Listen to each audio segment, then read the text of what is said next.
Hello and welcome to Rich in Relationship. And today my guest is Gabrielle Hartley, who is an attorney, a mediator, a coach, and an author, as well as a public speaker.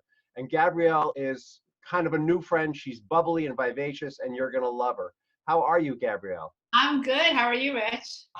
I'm pretty bubbly and vivacious myself today. I just got back from Chicago. I'm so glad to be back in New York. So I've read your bio and I know all about you, but tell our audience, how did you get into the divorce field, which is your specialty? So it's funny. Divorce is about the last thing that I intended to pursue when I went to law school. My parents had divorced when I was 9 and my brother was 6, and we changed Mhm. houses every day and had a truly cooperative shared parenting plan. You notice I said we because I've like taken on their divorce as mine. I noticed I Mhm. caught myself saying that a lot as I Well, got but older. it is yours. You know, you're a part of it, and I think it's important for you to say that because parents don't often get it. That it's not just them getting divorced. The whole. There's a death to the whole family as it was. That's exactly right. And sometimes I'm on a lot of podcasts, and people say almost confrontationally, like, well, I know you've been a divorce attorney and mediator for 25 years, and I know you have all this incredible experience, but have you been divorced? And I say, well, let me tell you about it. Yeah. So anyhow, I took family law pass fail. I had one option for a pass fail course when I was in law school, and Hmm. I just had no desire to pursue it. But what happened was one thing led to another, and I got this fantastic opportunity to work for Judge Jeffrey Sunshine in New York State Supreme Court, where I had the chance to resolve nearly 1,000 crazy trial-ready cases, and I Wow. found that I loved it and I was really good at it, and I was like, wow, I am so bad at so many things, but I am so good at this. And so I've been divorce mediating ever since then. I now mediate a lot online, but I wanted to do more. I wanted to take it beyond Hmm. the people who hire me and help to inspire people who are going through navigating the divorce, as well as professionals who work with divorcing people. And so I created the Better Apart method. And now I have this book, Better Apart, The Radically Positive Way to Separate, which was endorsed by Gwyneth Paltrow and I called, saw that. I was very impressed. oh, thank you. And it was called The Conscious Uncoupling How To by People magazine. And the New York Post compared it to Marie Kondo's Tidying Up. And I thought, well, breaking up doesn't typically spark joy, but it can be the launch pad to a better future. Fantastic. How do you get that book, by the way? I'm going to put it in the notes, but let's make sure everyone knows. Well, I it's a bet you can get it traditional. on Amazon. Yeah, I mean, everywhere. HarperCollins published it, so Hmm. you can just get it absolutely anywhere. You can get it directly from HarperCollins. If your listeners are law firms, if you get a copy and you like it and you would like to share it with your clients, and I'll tell you about it. But contact me directly, GabrielleHartley.com, or contact HarperCollins directly, because you Hmm. can get a greatly reduced rate in the price of the book if you buy a larger quantity to hand Awesome. to clients. So, So so what's the heart of this book? I mean, right. So my what makes vision it so of the spectacular? well, Besides that you wrote it. you be the judge if it's spectacular or not. I worked very hard on it. Well, Um, Gwyneth Paltrow likes it, so it's got to be good, right?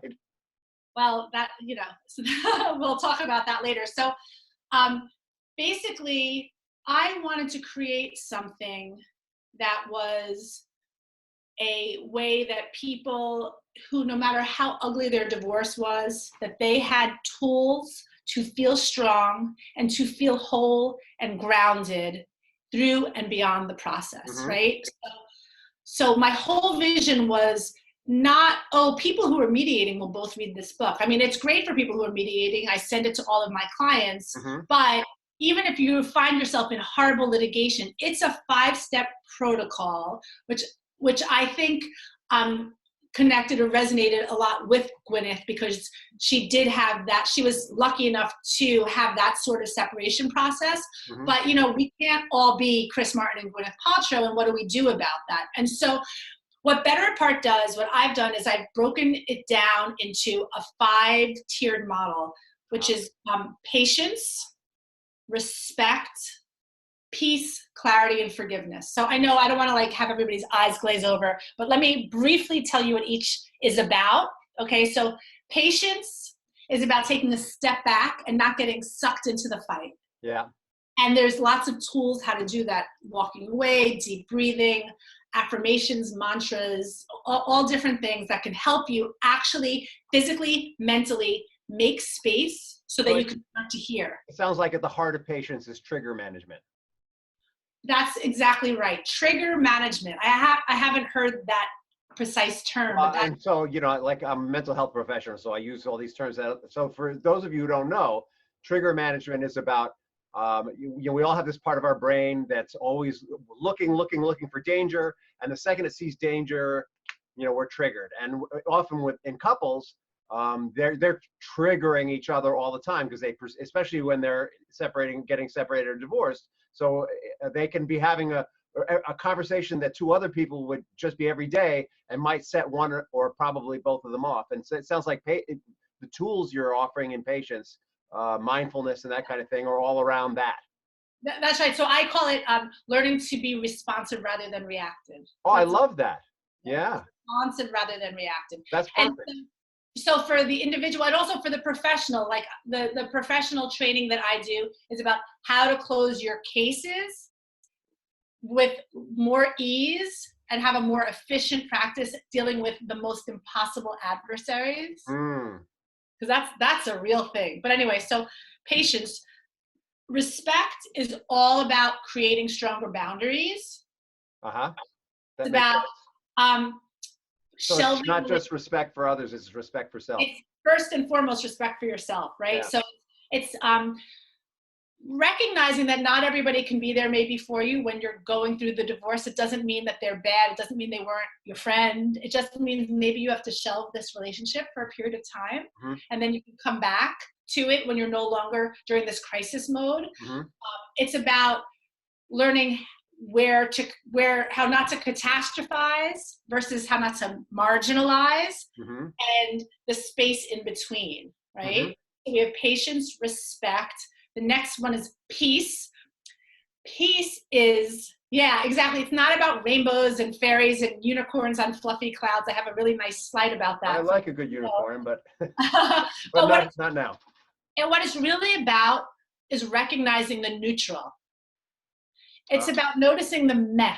Because when we're like, all right, when things are good enough, that's a place where we can start moving forward. So what does that mean in the context of your divorce or breakup?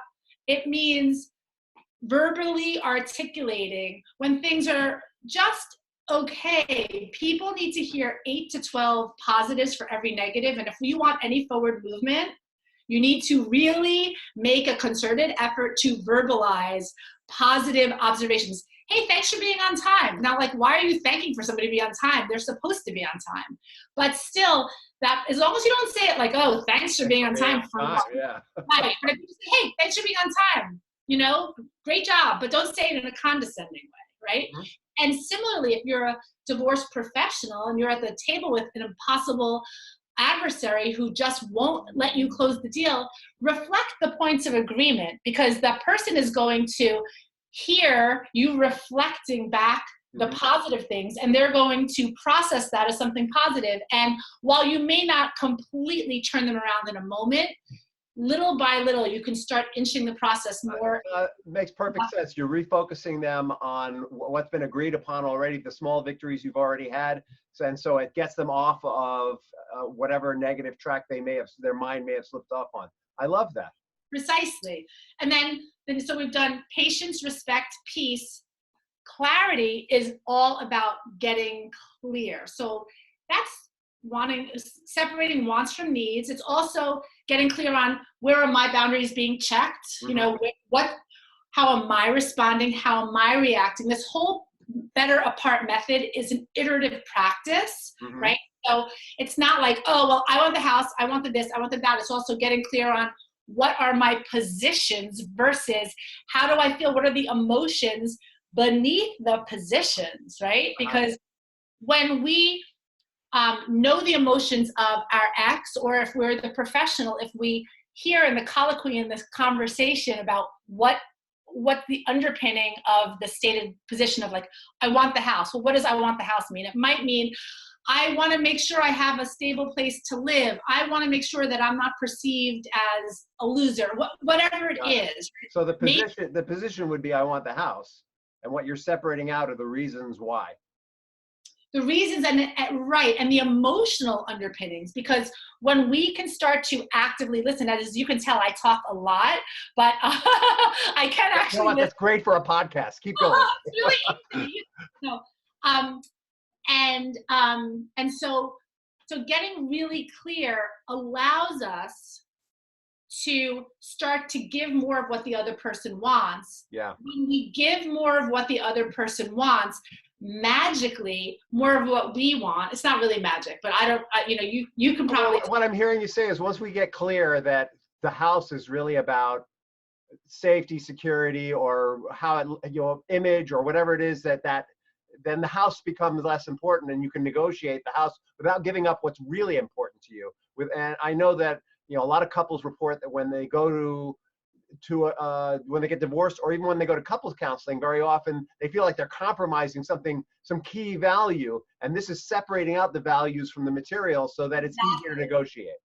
Exactly, separating the value from the material. That is an awesome way to say it, Rich. I love that. I'm gonna have to remember that. Thank you. Thank you. I'll reinforce that. Well, thank you.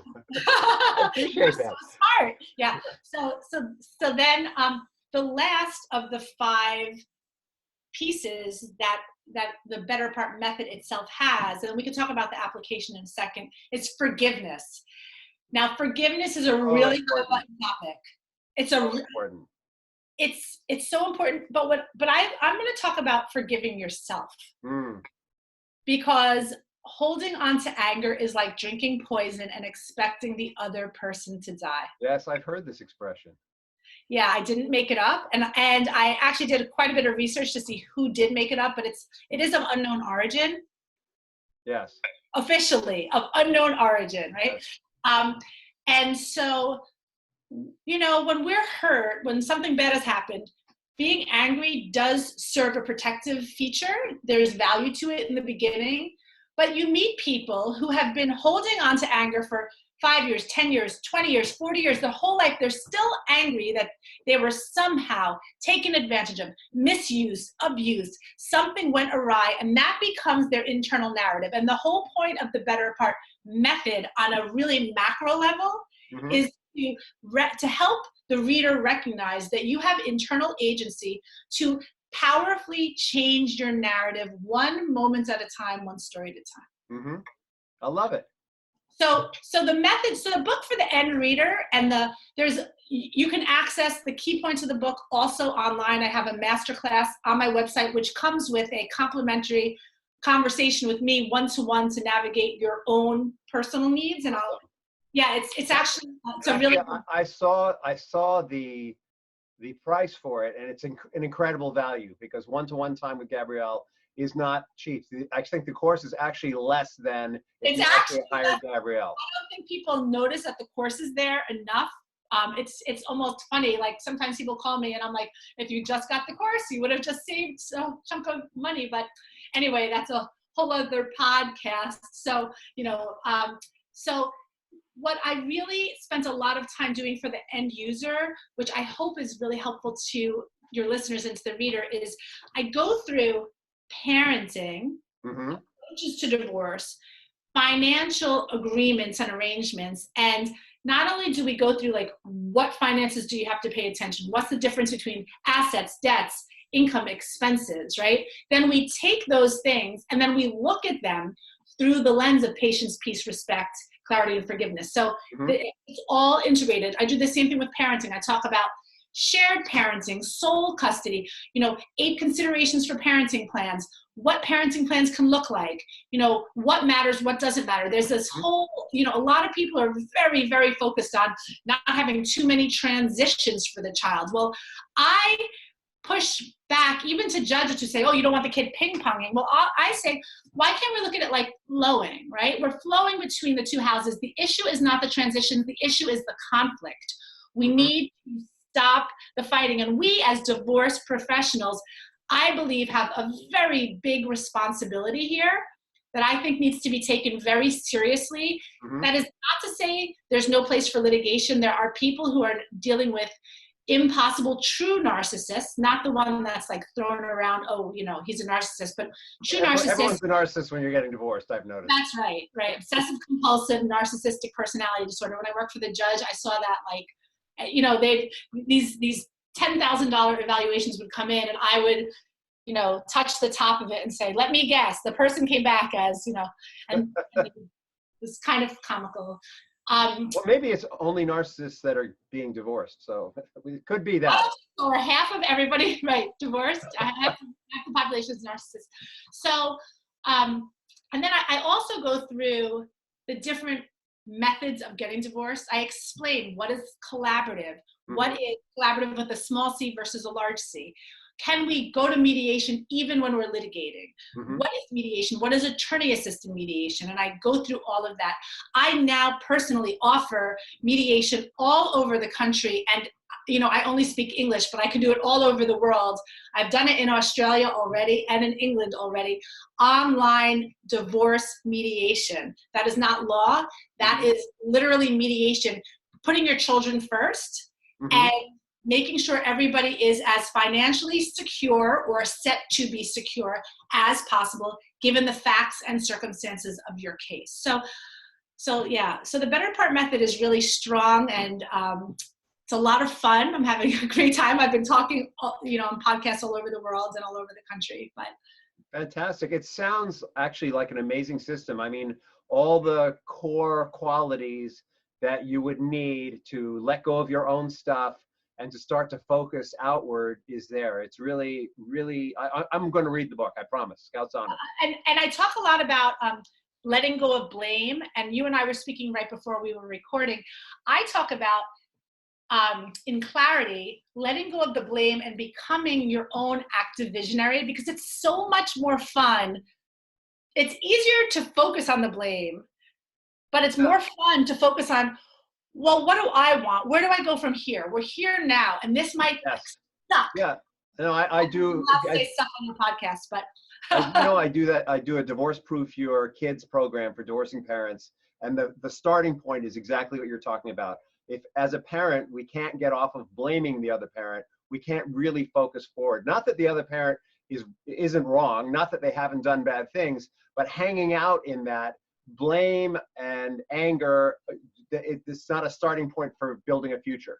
Well, that's right. And it's disempowering. I mean, if we live in blaming the other person, basically what we're saying over and over is, look what they did to me, look what they did to me, as opposed to, what am I going to do for myself? What's next for me?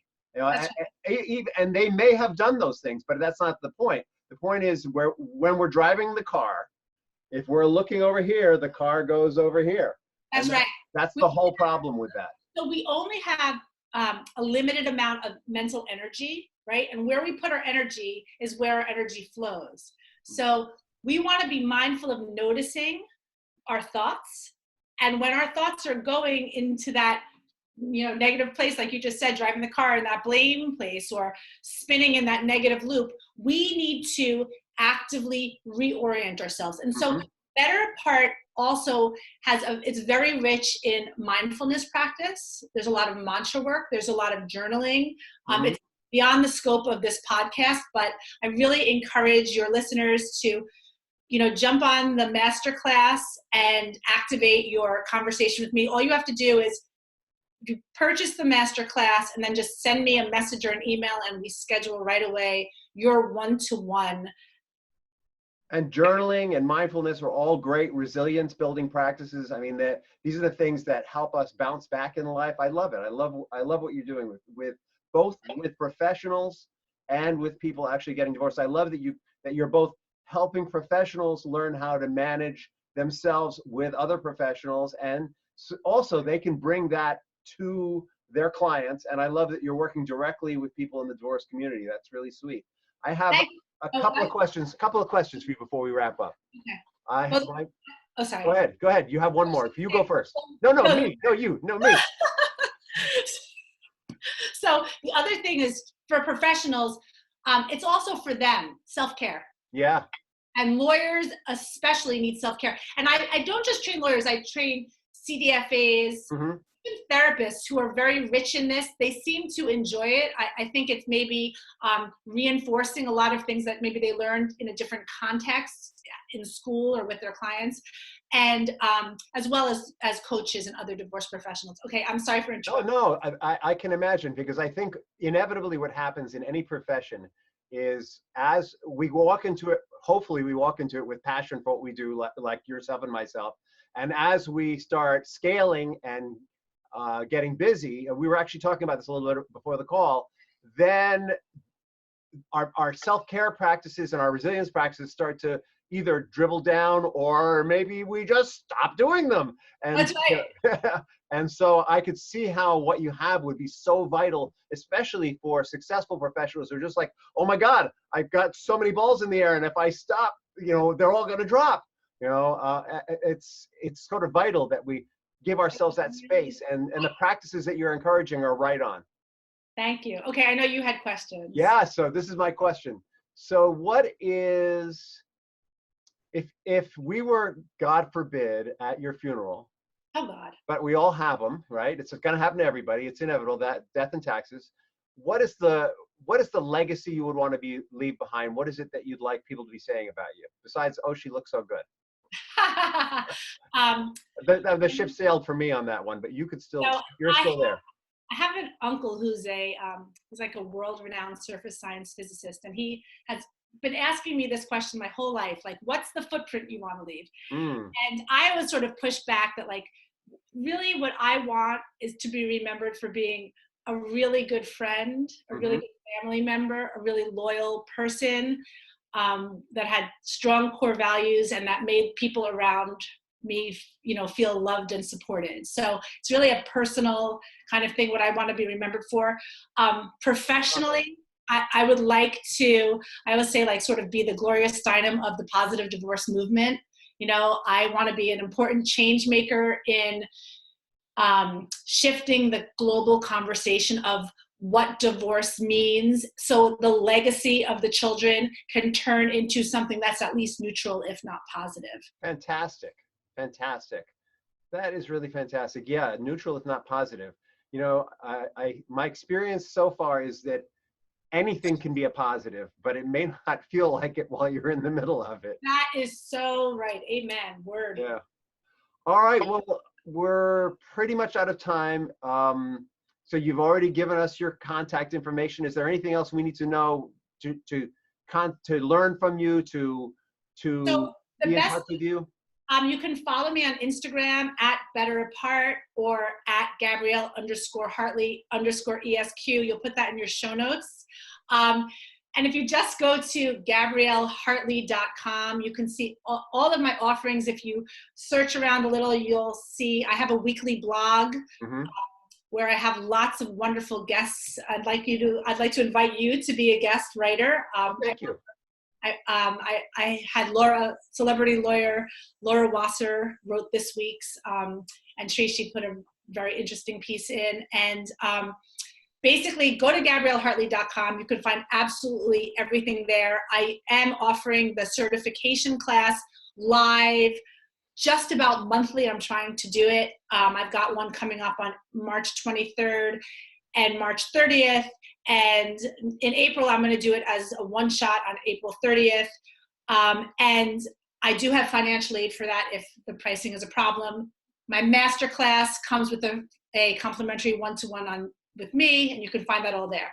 Terrific. Well, thank you so much. I want to give you a big hug, but it's all virtual, so it just, right. Likewise. So awesome to talk to you. Thank you so much for having me. This was a lot of fun. And thank you for coming.